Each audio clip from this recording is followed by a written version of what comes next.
Amara Williams had learned to be invisible. In the glittering world of Hanul, Los Angeles' most exclusive Korean restaurant in the heart of Koreatown, invisibility kept you employed. The wealthy patrons who frequented the establishment didn't want to see the waitress. They wanted their soju refilled, their galbi perfectly grilled, their existence pampered without acknowledging the hands that served them.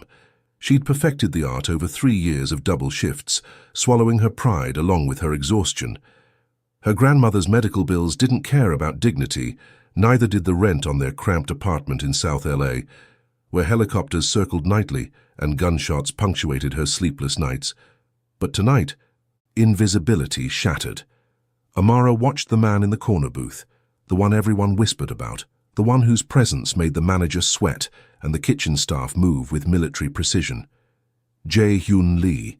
Even his name carried weight, spoken in hushed reverence or abject terror depending on who uttered it. She'd served him twice before. He never looked at her. Nobody did. Until she saw the bartender, Min Seo, with her perfect smile and trembling hands, slip something into his whiskey. Something that dissolved too quickly, left the amber liquid too still. Amara's heart hammered. Every instinct screamed, "Not your problem. Look away. Survive." But her hand was already moving, pen scratching across her order pad. "Don't drink this." The note felt like fire in Amara's palm as she approached Jae-hyun Lee's table. Her reflection caught in the floor-to-ceiling windows overlooking Western Avenue, a young black woman in a crisp white shirt and black slacks, her natural curls pulled into a neat bun, her rich brown skin glowing under the ambient lighting. She looked calm, professional. She was terrified. Jae-hyun sat alone in the private corner booth, an island of controlled power in an expensive charcoal suit. His white shirt was open at the collar, 4 buttons undone in a way that suggested he'd been here for hours. The tattoo on his neck, a sleek Korean dragon rendered in minimalist black ink, curved along his jugular like a promise of violence. He was reviewing documents, his sharp features illuminated by the soft glow of his phone. Dark eyes tracked columns of numbers with the precision of a predator calculating trajectories. Everything about him radiated authority, the set of his broad shoulders, the deliberate economy of his movements, the way the entire restaurant orbited his presence without him uttering a single word. Amara had seen powerful men before. South LA bred a different kind of danger, loud, chaotic, desperate. This was something else entirely. This was power that didn't need to announce itself. The poisoned whiskey sat 3 inches from his left hand, Macallan 25, his usual. 2 fingers, neat. The amber liquid caught the light, beautiful and lethal. Her pulse thundered in her ears as she approached. The note burned against her skin. "This is insane. He could have you killed. He could—" "Your water, sir." Her voice emerged steady, a small miracle. She placed the glass beside his documents with practiced precision. Jae-hyun didn't look up. "I didn't order water." "Compliments of the house." Her hand trembled as she set down the folded note beside the glass, camouflaged beneath a cloth napkin. His eyes lifted then, dark, intense, missing nothing. For 3 eternal seconds he studied her face, really looked at her, perhaps for the first time despite her months of serving him. Something flickered across his expression, too quick to identify. Amara stepped back, bowed slightly. The gesture felt appropriate here in this space between cultures, and turned away. Her legs wanted to run. She forced herself to walk with measured steps back toward the kitchen. She'd done all she could. The rest was up to him. Behind her she heard the whisper of paper unfolding. The restaurant continued its elegant symphony, conversations in Korean and English braided together.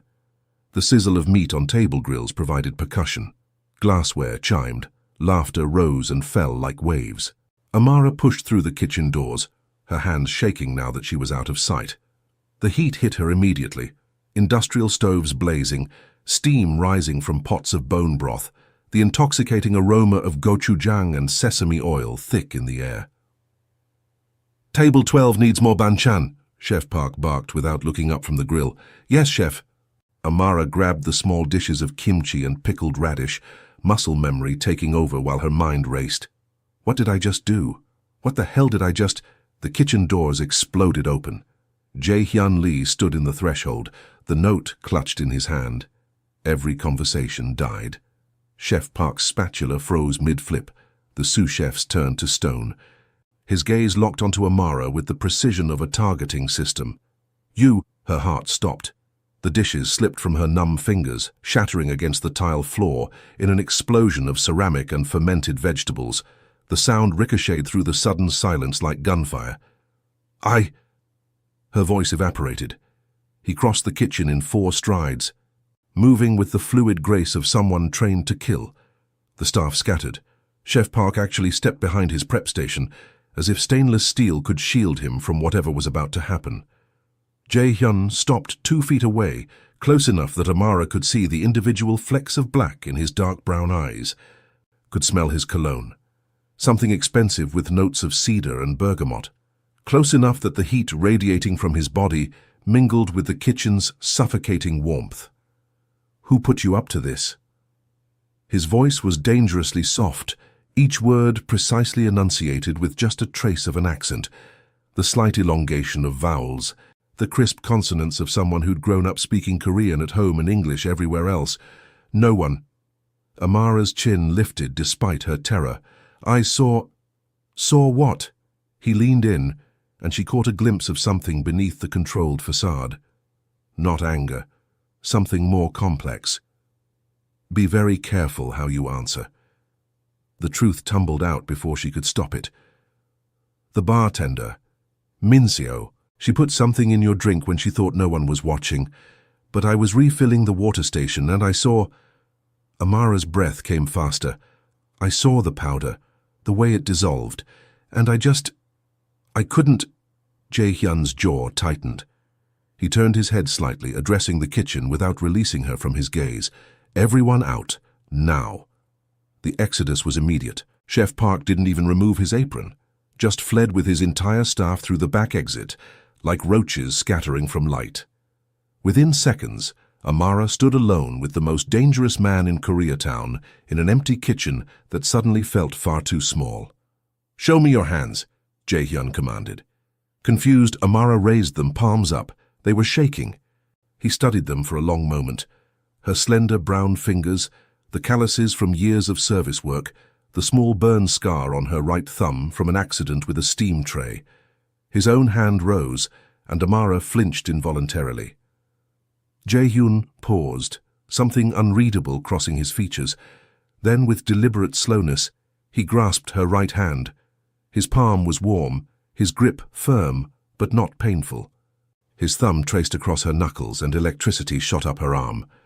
"You're terrified," he observed, his voice losing some of its edge, "yet you warned me anyway." "I couldn't just..." Amara swallowed hard. "You would have died. People die in my world every day." His dark eyes searched her face, as if trying to decode a language he'd never encountered. "Why would you risk yourself for a stranger? For someone like me?" "Because it's wrong." The words emerged with more strength than she felt. "I don't care who you are or what you do. Nobody deserves to be murdered over dinner." A strange expression flickered across Jae-hyun's face, surprise perhaps, or something deeper. His thumb continued its unconscious caress across her knuckles, and Amara's breath hitched at the unexpected intimacy of the gesture. "What's your name?" he asked quietly. "Amara. Amara Williams. Amara." He repeated it slowly, tasting each syllable. The way he pronounced it, the slight roll of the R, the careful emphasis, made her name sound like something precious. "You've just made yourself the most valuable person in this building, and the most endangered." Before she could process that statement, the kitchen doors burst open again. 3 men in dark suits entered, moving with military precision. Jae-hyun's security team. "Sir," the lead man said urgently in Korean, then switched to English when he noticed Amara. "We need to move you now." Jae-hyun's hand tightened around Amara's. "She comes with us." "Sir." "That's not she comes." His tone left no room for argument. "Minseo tried to kill me tonight. This woman saved my life." He pulled Amara closer, his dark eyes burning into hers with an intensity that stole her breath. And until I know who sent that poison and why, she doesn't leave my sight. Amara's world tilted. Wait, I can't just... I have another shift at my other job. My grandmother needs... Your grandmother will be taken care of. Jae-hyun's voice was absolute. Right now you're coming with me, because the people who wanted me dead will know someone warned me. And when they figure out it was you... He didn't finish the sentence. He didn't need to. Terror and something else, something electric and dangerous, raced through Amara's veins as Jae-hyun Lee led her out of the kitchen, his hand still wrapped around hers like a brand. Her invisibility had finally shattered, and she had no idea if she'd just saved her life or destroyed it. The black SUV smelled like leather and danger. Amara pressed herself against the door, hyper-aware of Jae-hyun's presence beside her in the back seat. The city lights of Los Angeles streaked past the tinted windows, the neon signs of Koreatown giving way to the gleaming towers of downtown, then the sprawling mansions of the Hollywood Hills. She should be terrified. She was terrified, but beneath the fear, her body betrayed her with inappropriate awareness. The heat of his thigh inches from hers, the way his cologne filled the confined space, the memory of his thumb caressing her knuckles still burning on her skin. "Where are you taking me?" Amara finally asked, her voice steadier than she felt. "Somewhere safe." Jae-hyun's attention remained fixed on his phone, fingers flying across the screen with messages in Korean. "My home in the hills. I can't just disappear. My grandmother, she has diabetes. She needs her medication. I'm supposed to..." "Already handled." He glanced up, dark eyes meeting hers. "I sent 2 of my men to your apartment. They'll explain the situation to your grandmother, ensure she has everything she needs, and move her to a secure location until this is resolved." Amara's spine stiffened. "You know where I live. I know everything about everyone who works at Hanul." His expression remained neutral. "Security precaution. Amara Williams, 26, born in South LA. You support your grandmother Dorothy Williams after your parents died in a car accident when you were 19. 2 jobs. Waitress at Hanul and at a diner in Inglewood. Evening classes at community college when you can afford them.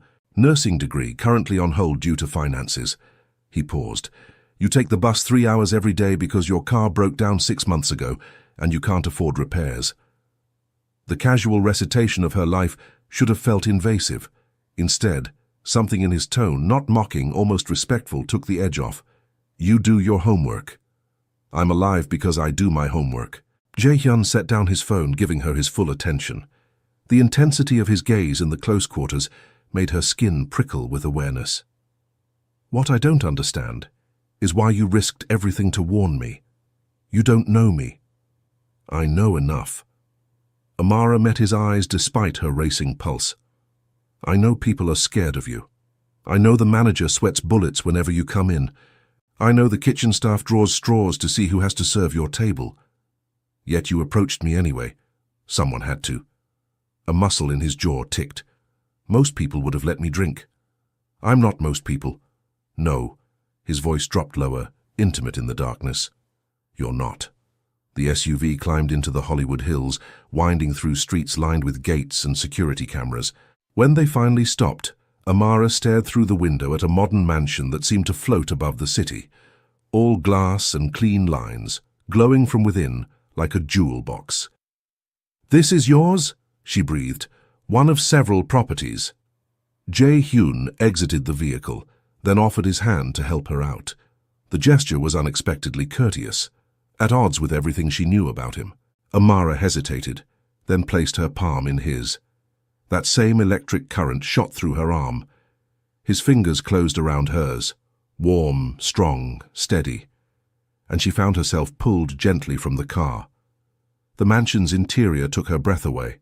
Floor-to-ceiling windows overlooked the glittering sprawl of Los Angeles. Modern Korean art adorned the walls, bold strokes of black ink on white canvas, traditional subjects rendered in contemporary style. The furniture was minimalist but clearly expensive, each piece perfectly placed. "Guest room is upstairs, second door on the left," Jae-hyun said, finally releasing her hand. Amara felt the absence of his touch like a physical loss. "You'll find clothes in the closet. Bathroom is stocked. If you need anything, press the intercom button." "How long am I staying here?" Until I find out who wanted me dead and eliminate the threat. His expression hardened. Minseo is being questioned as we speak. By morning, I'll have answers. Amara's stomach churned at the implication. You're going to hurt her. I'm going to find out who paid her to poison me. Jae-hyun's voice was cold, the warmth from earlier evaporating. What happens after that depends on what she tells me. She's barely 22. She tried to kill me. He stepped closer, and Amara's back hit the wall beside a painting of a tiger. She hadn't even realized she'd been retreating. In my world, that has consequences. Age doesn't exempt you from betrayal. They stood inches apart, his body bracketing hers without touching. Amara's breath came faster. She should be afraid. She was afraid, but her body responded with something else entirely. Heat pooled low in her stomach. Her skin felt too tight. You're different from what I expected, she whispered. Jae-hyun's dark eyes dropped to her lips, then dragged back up. What did you expect? A monster. I am a monster, Amara. His voice was rough, each syllable deliberate. Don't mistake one moment of gratitude for redemption. I've killed men for less than what Minseo attempted tonight. I've built my empire on blood and fear. The fact that you saved my life doesn't change what I am. Then why am I still alive? Amara challenged, finding courage in proximity. If you're such a monster, why didn't you silence the witness? I know what you did. I know Minseo tried to kill you. That makes me a liability. Something dangerous flickered in his expression. His hand rose, and Amara's breath caught. She thought he might grab her, threaten her, remind her of her place. Instead, his fingers ghosted along her jawline with devastating gentleness. The contrast between his words and his touch short-circuited her thoughts.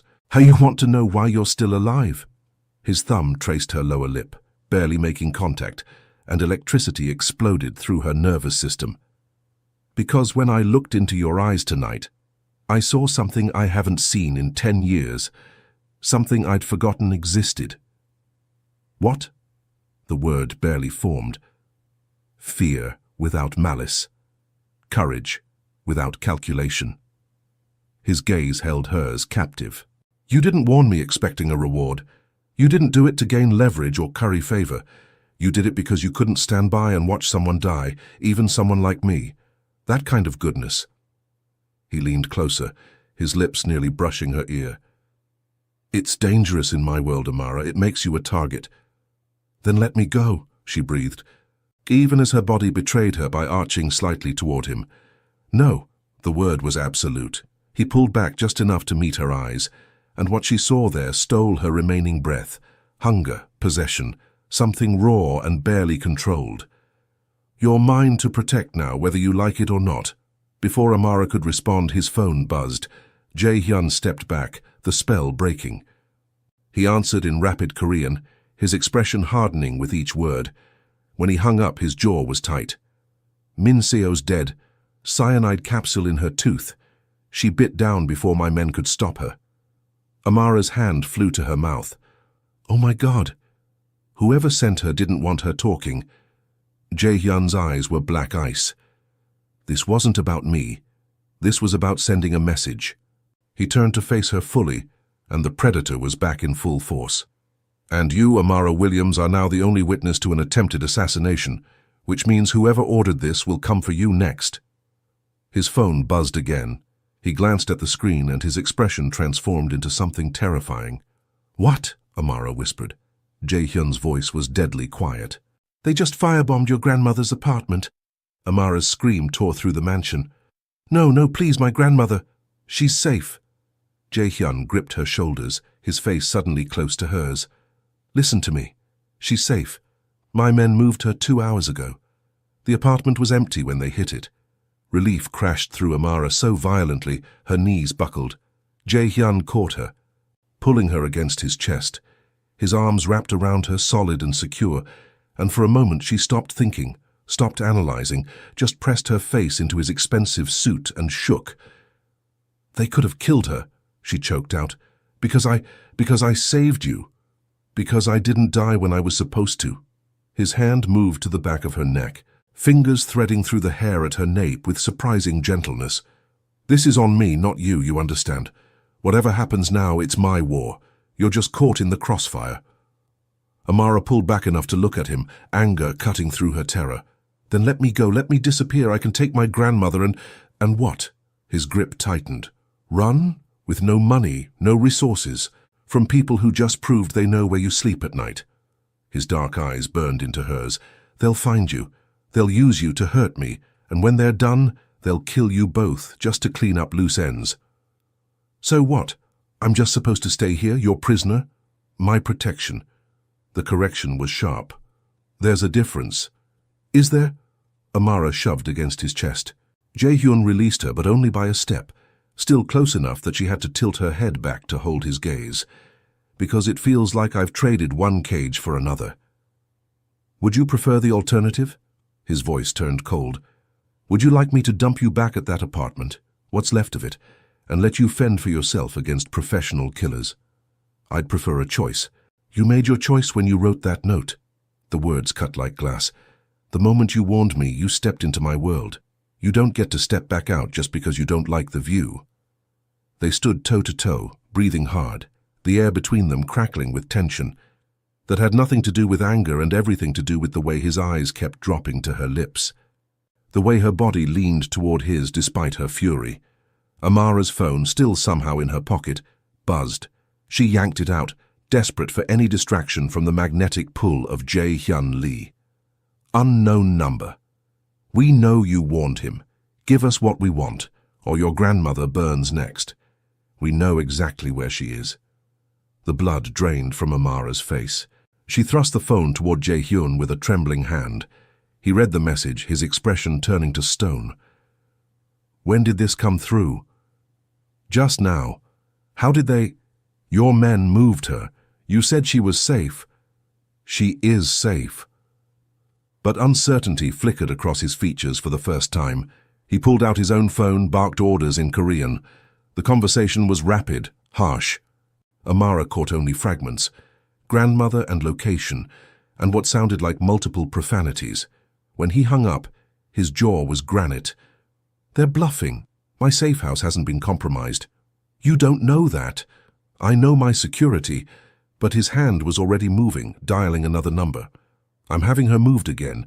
Different team, different location. No one except me will know where. And if they find her anyway? Jae-hyun's eyes locked onto hers with frightening intensity. Then, I'll burn down every organization in this city until I find who's threatening what's mine. The possessiveness in that last word sent a shiver down Amara's spine. I'm not yours. Aren't you?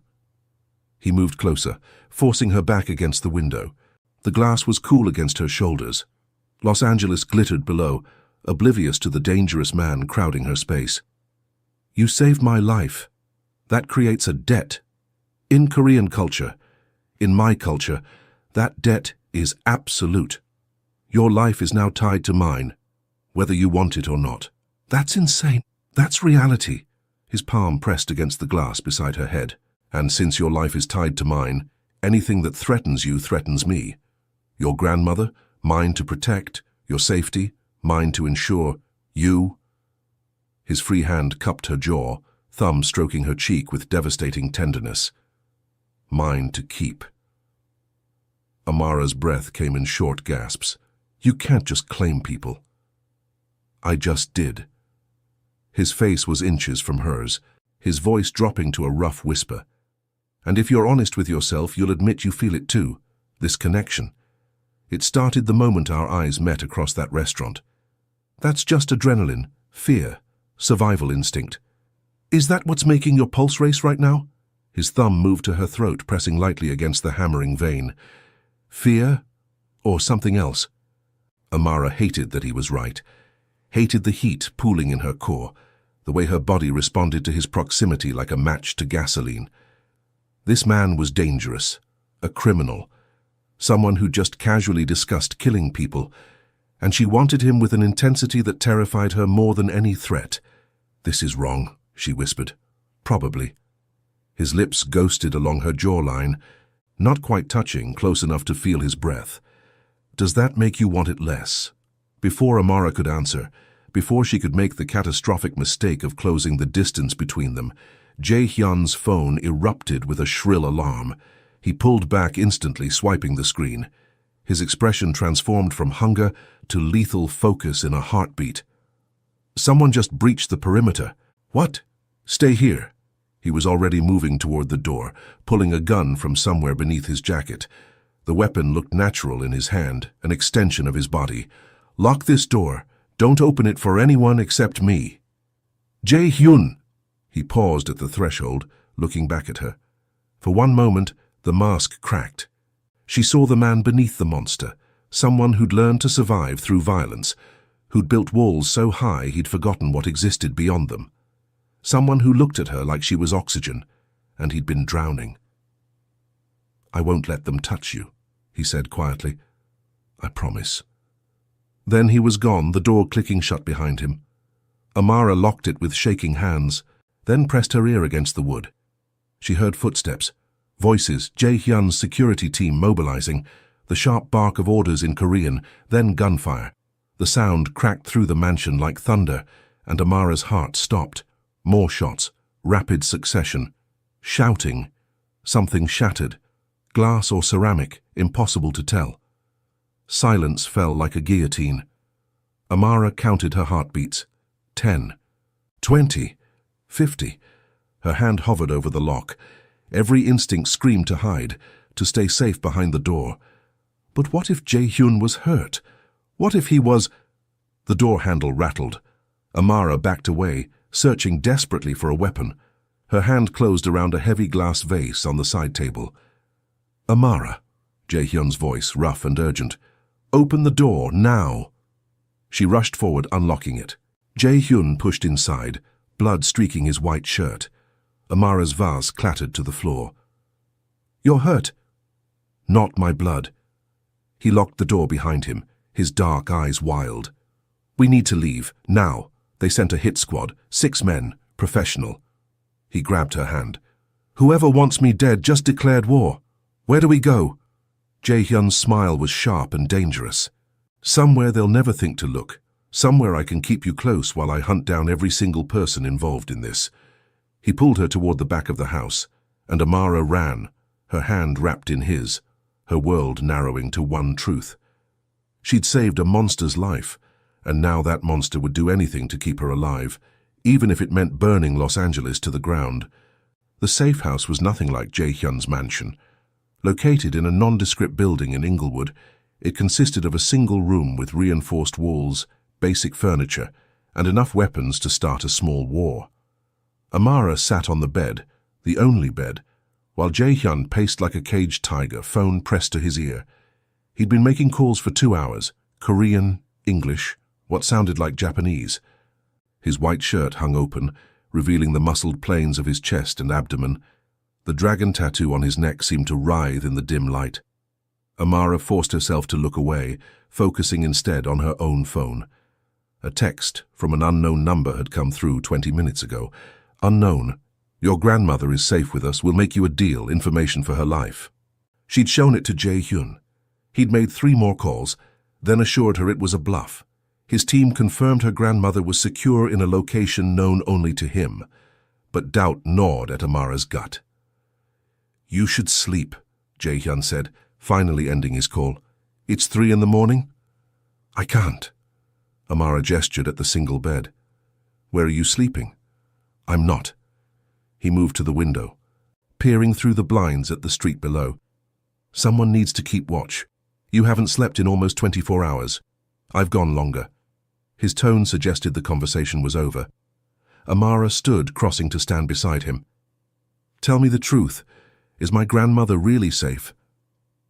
Jae-hyun's jaw tightened. For a long moment, he said nothing. Then, I don't know. The admission knocked the air from her lungs. What? The safe house stopped responding 10 minutes ago.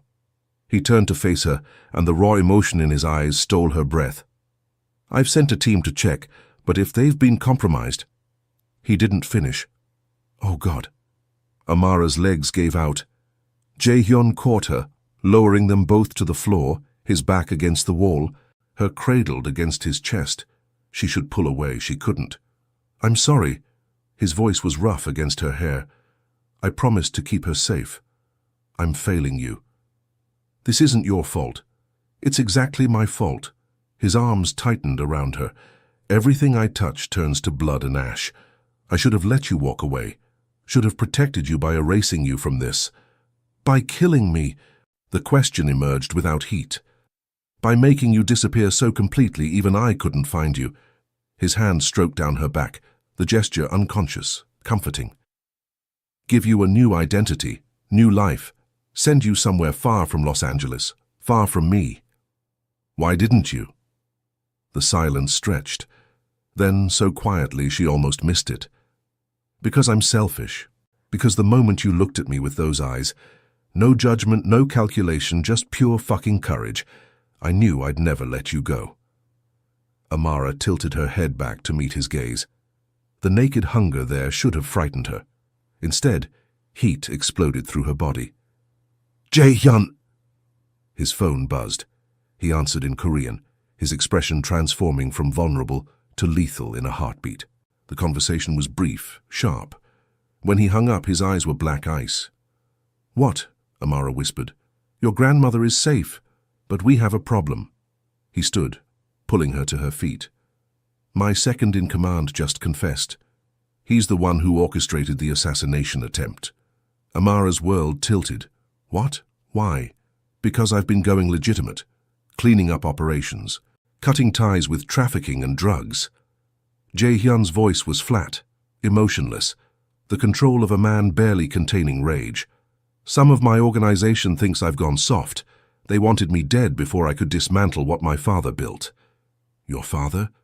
Built this empire on blood, expected me to do the same. His laugh was bitter. I've been trying to transition into legitimate business for 3 years. Real estate, tech investments, legitimate import-export. My second-in-command saw it as betrayal. So he tried to kill you. And when that failed, he went after you, sent the hit squad, used your grandmother as leverage. Jae-hyun's hand clenched into a fist. He's being held at my main warehouse. I'm going to make him tell me who else is involved. Then I'm going to kill him. The casual way he said it sent ice down Amara's spine. Just like that? Just like that. He moved toward the weapons cache, selecting a gun with practiced efficiency. You'll stay here. My most trusted men will guard you. I'll be back by dawn.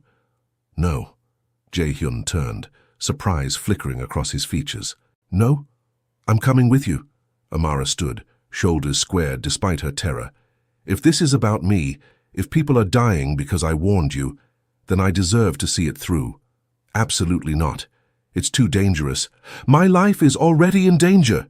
The words burst out. You said it yourself. I'm in your world now. I don't get to close my eyes and pretend it's not happening. If you're going to kill someone because of me, the least I can do is face it. Something shifted in Jae-hyun's expression, respect mixed with frustration. You don't understand what you're asking. What I do to traitors. It's not clean. It's not quick. I need him to talk first. I know. Amara's voice steadied. I grew up in South LA. I've seen violence. I've lost people. I'm not some delicate flower who'll faint at the sight of blood. This is different, is it? She stepped closer. Or are you afraid I'll see the monster you keep telling me you are? That I'll finally look at you with the fear you think you deserve? The accusation hit its mark. Jae-hyun's expression shattered for one brief moment, raw and vulnerable, and desperately afraid of her rejection. Then the mask slammed back into place. Fine. The word was clipped. But you stay in the car. You watch through the security feed, and if I tell you to run, you run. Understood? Amara nodded. 20 minutes later, they pulled up to a warehouse in the industrial district near the port of Los Angeles. The building was nondescript, surrounded by similar structures, but the security was evident to anyone who knew where to look. Cameras, guards, the subtle positioning of vehicles for quick escapes. Jae-hyun turned to her before exiting. Last chance to stay behind. Amara met his gaze. I'm seeing this through. Something like pride flickered in his dark eyes. Then he was gone, disappearing into the warehouse. Amara watched through the tablet one of his men handed her. The security feed showed a stark room. A man knelt in the center, hands bound behind his back. Even through the grainy video, she recognized him. David Cho, Jae-hyun's second-in-command, the man who always sat 3 tables away at Hanul watching everything. Jae-hyun entered the frame, and the change in him stole Amara's breath. This wasn't the man who'd held her gently, who'd stroked her face with tender fingers. This was the monster he'd warned her about. Cold, lethal, radiating controlled violence. He spoke in Korean. David responded, defiant. Jae-hyun's hand moved faster than the camera could track, and David's head snapped back. Amara flinched but didn't look away. The interrogation continued. She couldn't understand the words, but the meaning was clear. Names, locations, conspirators. David spat blood and kept talking. Then Jae-hyun asked something, and David's response made him freeze. For 3 seconds, Jae-hyun stood perfectly still. Then he exploded into motion, his fist connecting with David's jaw with brutal precision. The tablet in Amara's hands buzzed with a call. Jae-hyun's name flashed on screen. "He just told me something you need to hear." His voice was tight with barely controlled fury. "The person who ordered the hit, it wasn't just about me going legitimate, it was about you." "What? That doesn't make sense." "Someone's been watching you for months, before you even started working at Hanul. They knew about your grandmother, your financial struggles. They planted Minseo specifically to kill me in a way that would frame you, or make you a witness who'd have to disappear." Amara's blood ran cold. "Why?" "Because you're the daughter of Marcus Williams, and apparently your father owed my organization $3 million before he died." The world stopped. "That's impossible. My father was a teacher, by day. By night he was moving our product. He got greedy, started skimming. When we found out, he ran, took the money and ran." Jae-hyun's voice gentled slightly. "The car accident that killed your parents, David just confirmed it wasn't an accident." Amara couldn't breathe. "You killed my parents, not me, my father. I was 18 away at college. I didn't even know about it until years later." Pain bled through his controlled tone. "When I took over and started going through old files, I found the order, found out what my father had done. I've been trying to make it right ever since, anonymously paying your grandmother's medical bills, ensuring you had jobs, keeping you safe from a distance." The revelation hit like a physical blow. "The manager at Hanul, he hired me even though I had no experience with Korean food. Because I told him to. The diner in Inglewood, they gave me evening shifts that paid double. My property, my orders. You've been... What? Watching me? Controlling my life? Protecting you?" The word exploded from him. "Trying to balance the scales for something my father did, something I couldn't prevent. And when I saved your life, was that part of your plan too?" "No." His voice dropped. "That was the universe laughing at me. The woman I'd been secretly protecting for 7 years suddenly became the only person standing between me and death. And David saw an opportunity, frame you for my murder or make you disappear as a witness, and claim the debt was finally paid. 2 birds, 1 stone." Amara's hands shook. "I need to get out of this car." "Amara!" She ended the call, pushed open the door, and stumbled into the Los Angeles night. The industrial district stretched around her, cold, impersonal, smelling of ocean salt and diesel fuel. Behind her, the warehouse door slammed open. Jae-hyun strode toward her, still covered in David's blood, his expression desperate. "Don't run from me," he said. "Please. You've been controlling my entire adult life." The accusation tore from her throat. "Every job, every opportunity. It was all you, paying for sins that weren't even yours." "I know." He stopped 3 feet away, giving her space. "I know it was wrong, but after I learned what my father did, after I saw your picture in those old files, this bright, grieving girl trying to hold her family together, I couldn't just walk away. I had to do something." "So you played God, decided what I deserved, where I worked, how I survived?" Tears burned her eyes. "Did you ever think about asking me, about telling me the truth?" "And say what?" His voice cracked. "Hello, my father murdered your parents over drug money. Would you like a job?" He laughed bitterly. "There's no good way to confess that kind of sin." "So you just kept lying, kept watching from the shadows, like I was some kind of project?" "You were never a project." The words exploded from him, raw and unguarded. You were the evidence that I wasn't my father, that I could be different, better. Every time I made sure you were safe, every time I cleared a path for you, I was proving to myself that I wasn't the monster he raised me to be. That's not fair. You don't get to use me for your redemption. I know. He stepped closer, close enough that she could see the anguish in his dark eyes. I know it's selfish. I know I'm no better than David, than any of them, but Amara... His hand rose, hovering near her face, not quite touching. When you looked at me in that restaurant and saw someone worth saving, you gave me something I've never had. You saw me. Not the empire, not the blood, not my father's legacy. Just me. I didn't know who you were. Exactly. His thumb finally made contact, wiping away a tear she hadn't realized had fallen. You saved me because it was right. Not because of who I am or what I could give you. And in that moment I fell. He stopped, jaw clenched. Fell what? Amara whispered. In love with you. The confession emerged quiet and devastating. Completely, irrevocably. And I know I have no right. I know my family took everything from you. But I'm done lying. His other hand cupped her face, and Amara's breath hitched at the tenderness of the gesture. I love you. I'll spend the rest of my life atoning for my father's sins. I'll give you everything, money, power, revenge, whatever you want. But I can't let you go. Amara's world tilted. She should hate him, should run as far as possible from this man whose family destroyed hers. Every rational thought screamed at her to walk away, but her heart, her treacherous, foolish heart, whispered something different. Your father killed my parents. The words came out broken. Yes. You've been controlling my life for 7 years. Yes, you're a criminal, a killer, everything I should hate. Yes, his voice was raw. I'm all of those things, but I'm also a man who loves you more than his own life, a man who would burn the world to keep you safe, a man who's asking you for something he doesn't deserve, a chance. Amara looked into his eyes and saw the truth.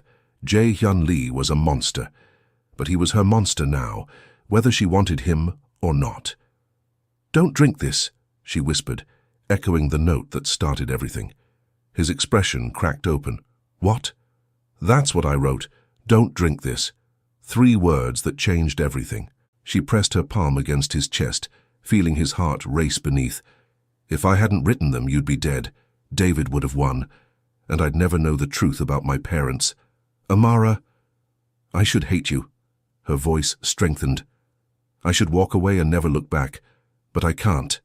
Because despite everything, despite the lies and the blood and the absolute insanity of this situation, when I'm with you, I feel.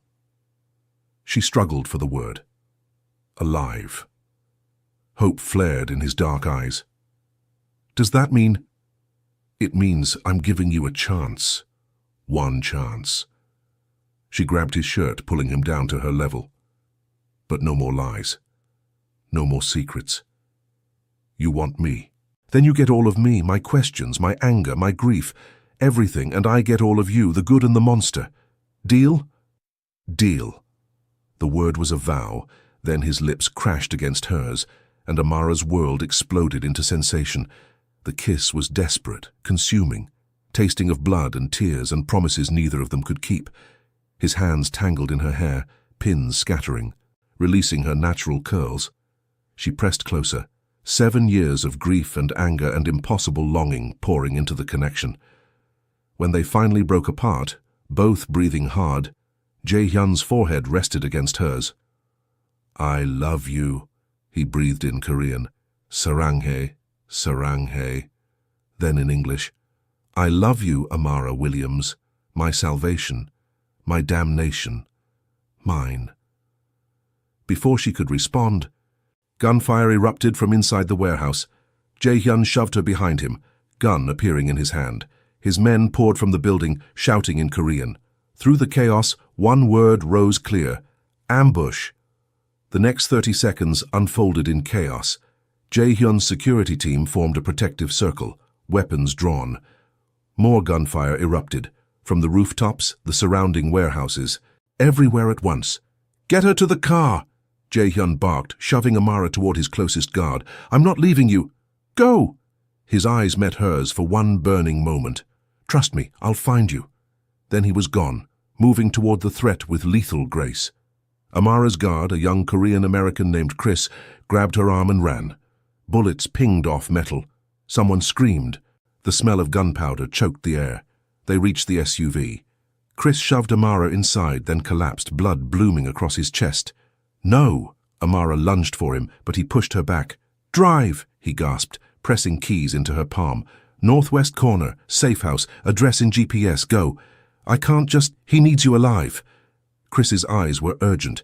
"That's all that matters to him. Go, now."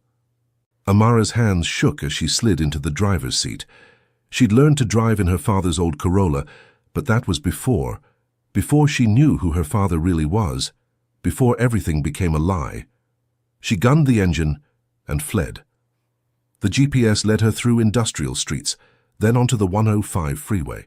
Her phone rang continuously. Unknown numbers, Jae-hyun's security team. Reporters somehow already catching wind of the warehouse shootout. She ignored them all, knuckles white on the steering wheel. The safe house was the apartment in Monterey Park, deep in the San Gabriel Valley's Korean community. Amara parked in the underground garage, took the elevator to the 5th floor and locked herself inside. Only then did she let herself shake. Hours passed. Dawn broke over Los Angeles, painting the sky in shades of orange and pink that seemed obscene given the night's violence. Amara watched from the window, phone clutched in her hand, waiting. At 7:43 a.m., the door lock beeped. Amara spun, heart in her throat. Jae-hyun entered, limping slightly, blood on his face, his white shirt torn and stained. But alive. Whole. "You're okay," she breathed. "Chris?" His voice was hoarse. Amara's silence was answer enough. Pain flashed across Jae-hyun's features, quickly suppressed. He moved to the kitchen sink, washing blood from his hands with mechanical precision. "David's dead," he said without looking at her. "The ambush was his last play. Hired mercenaries to attack when he knew I'd be distracted. Took out 6 of my men." His jaw clenched. "Good men. Loyal men. I'm sorry. It's war now. The old guard versus my vision for the future. They want the empire my father built. Blood and drugs and trafficking. I want something cleaner. They won't stop until I'm dead or I bend." "What are you going to do?" Jae-hyun turned to face her, and the steel in his expression took her breath. "I'm going to end it. Every traitor. Every conspirator. I'm going to dismantle the old organization and rebuild it in my image. No drugs, no trafficking. Legitimate businesses with the muscle to protect them." He crossed to her in 3 strides. "And you're going to be beside me while I do it." "As what? Your prisoner, your witness?" "As my partner." He cupped her face with hands that still smelled faintly of gunpowder. "As my equal. I'll teach you the business. Give you real power, not the scraps I've been sneaking you for 7 years. You want to honor your parents?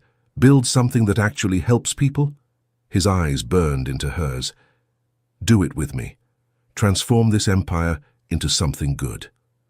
The offer was insane, impossible, everything she shouldn't want. "What about my grandmother?" "Already moved to a private facility in San Diego. Best care money can buy. Guarded around the clock by my most trusted men, the ones I know aren't compromised." "My nursing degree. Finish it. I'll pay for everything, or don't. Start your own clinic. I'll fund it. Whatever you want, it's yours." "And my freedom?" Jae-hyun's expression softened. "You've always been free, Amara. You chose to save me. You chose to get in that car. You chose to give me a chance. I'm just asking you to make one more choice." He knelt before her, this dangerous man who killed without hesitation, and his vulnerability destroyed her remaining defenses. "Choose me. Choose us. Choose to transform this empire of blood into something that actually matters." Amara looked at him. Really looked.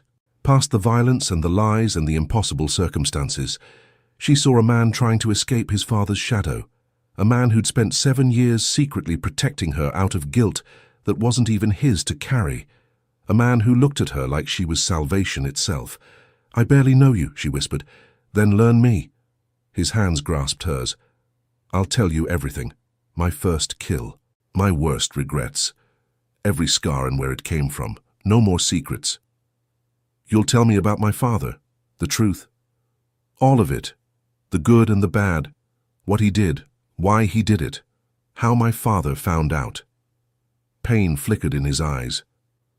It won't be pretty. I don't need pretty, I need honest. Then you'll have honest. He stood, pulling her up with him. And in return, I get you.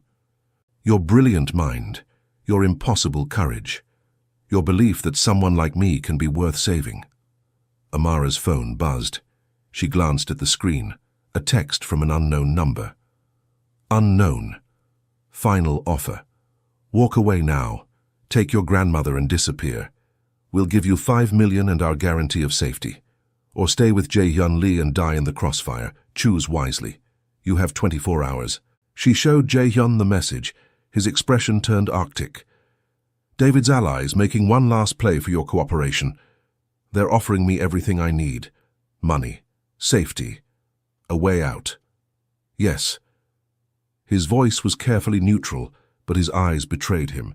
Fear that she'd take it, hope that she wouldn't. They're offering you an escape. From me, from this life, from all of it. Amara stared at the message for a long moment. $5 million. Her grandmother's care secured. A fresh start far from Los Angeles, far from violence and danger and the impossible man who'd turned her world inside out. It was everything she should want. She deleted the message. That was your answer? Jae-hyun's voice was rough with emotion. That was my answer. Amara stepped into his space, tilting her face up to his. I'm not running, I'm not hiding. I'm going to stand beside you while you burn down the old empire and build something better. I'm going to finish my nursing degree and open a clinic that actually serves the communities your father destroyed. And I'm going to love you, her voice caught. I'm going to love you despite every logical reason I shouldn't. Amara, but hear me clearly, Jae-hyun Lee. She grabbed his shirt, pulling him down. You hurt me, you lie to me, you go back on your word about going legitimate. I'll destroy you myself. I'll tear down everything you've built and salt the earth, understand? A smile broke across his face, genuine, unguarded, transforming him from monster to man. Understood. Good. She kissed him then, fierce and claiming. Now tell me everything. Start with my father. I want the truth. They sat on the couch as dawn brightened into morning, and Jae-hyun told her stories that broke her heart. Marcus Williams, teacher by day, drug mover by night, a man trying to provide for his family who made catastrophic choices. The debt, the skimming, the chase that ended on a rain-slicked highway with 2 lives lost. Amara cried. Jae-hyun held her. And somewhere in the telling, in the brutal honesty, something shifted between them. The debt was acknowledged. The truth was spoken. The past, while not forgotten, became something they could carry together. What now? Amara asked as the sun climbed higher. Now we go to war. Jae-hyun's voice was steel. I'm calling a meeting of the organization, everyone. I'm going to make it clear the old ways are dead.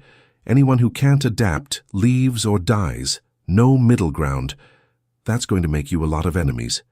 I already have enemies, at least this way I'll know who they are. He kissed her forehead. And I'll have something my father never had. Something that makes me stronger than he ever was. What's that? Someone worth fighting for. His dark eyes met hers, blazing with purpose. Someone who makes me want to be better than the monster I was raised to be. Then let's make you better. Amara stood, pulling him up with her. Let's transform this empire. Let's honor the people we've lost by building something they'd be proud of. Let's... His kiss cut off her words. When he pulled back, his forehead rested against hers. I love you, he breathed. Sarange, my brave, impossible, perfect salvation. I love you too. The words felt both terrifying and inevitable. My monster, my partner, mine. Outside, Los Angeles woke to news of the warehouse shootout. 7 dead, dozens injured. The largest gang confrontation in Koreatown's history.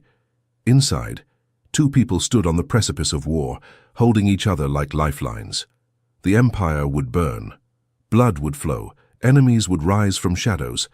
But Amara Williams had warned Jae-hyun Lee with 3 words that saved his life, and he would spend the rest of his protecting hers, whatever it took, however long it lasted.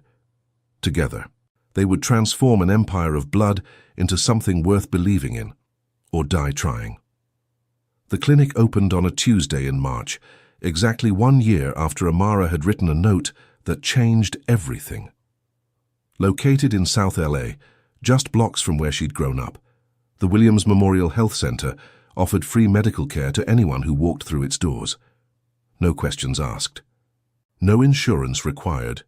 Your parents would be proud, Jae-hyun said, standing beside her at the ribbon cutting. His hand rested on her lower back, a possessive gesture that had become second nature.